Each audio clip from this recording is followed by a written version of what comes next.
Truck sheet open కాలేదని చెప్పని రైతులకు సంబంధించిన ధాన్యాన్ని లారీలో 24 గంటల పాటు లోడ్ చేసి ఉండటం పట్ల రైతులు ఆందోళన వ్యక్తం చేస్తున్నారు.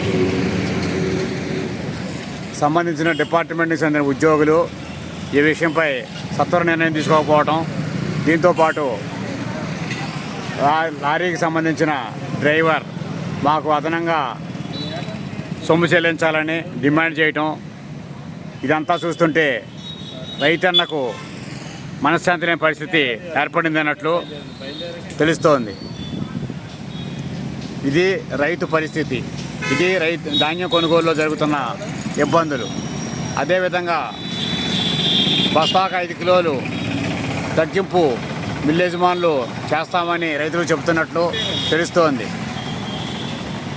తేమ శాతం వేరు, అది కాకోకుండా మరలా బస్తాకు 5 కిలోలు మేము తగ్గిస్తామని మిల్ యాజమాన్యం చెప్పినట్లుగా రైతులు చెప్పటం బాధాకరమనే చెప్పాలి.